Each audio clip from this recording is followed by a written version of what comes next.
This next video is reviewing what we learned before, which is factoring quadratic trinomials and solving. So this should not be new to you, it's something you've seen. So on number one, we're gonna factor this trinomial. If you remember, when you have a trinomial, it starts with x squared and has an x in the middle. You start with an x in each parentheses. And then you take your last term and make a list of numbers that can multiply to that. You see which one gives you the middle, the 9. So that would be 1 and 8. And then to get 9, you would want to add them together. So you would have positive 1 and positive 8. And those are your factors. Number 2 here has a number in front. So we're going to set up our parentheses with an 8x in the front. And then you multiply the 8 times negative 15. That will give you negative 120.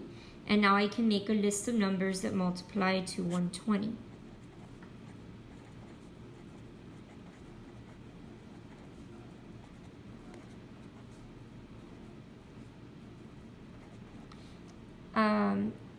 From here, you look and check which one will give you 14. So you can make 14 out of 6 and 20. So I'm going to put a 6 and 20. If you want 14, you have to subtract. That means the signs are different. So for negative 14, you would want a negative 20 and a positive 6. From there, I'm going to divide by a common factor. Here you would divide by 2. And here you would divide by 4. So I get 4x plus 3 times 2x minus 5. Again, that should be reviewed. It's something we learned in chapter 4. Number 3 looks a little different, but it's actually done using the same method.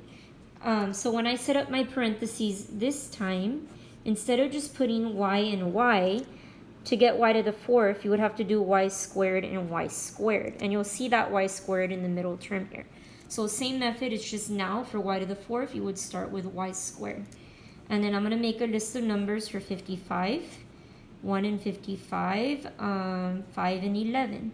To get 16, you can use 5 and 11. And since everything's positive here, that means these are going to be positive.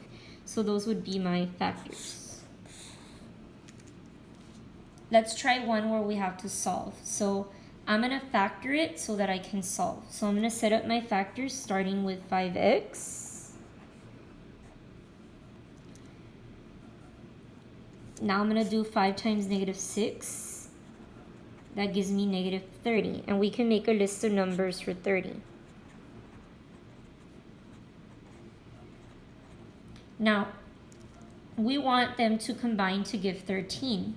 Both 2 and 15 and 3 and 10 will do that. Now, notice, one of our answers has to be negative, or one of our factors has to have a minus because of this negative 6. So we really shouldn't be subtracting and not adding them. So instead of using 10 and 3, I'm going to use 2 and 15. And we want to get 13, which means we have to subtract.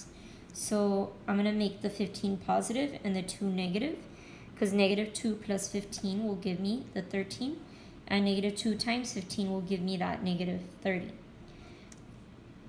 Now I need to divide a common factor. So here it would be 1 and here it would be 5. So I get 5x minus 2 and x plus 3 equals 0. Now that I factored, I can set my factors equal to 0. And I can solve. So here I end up getting 2/5.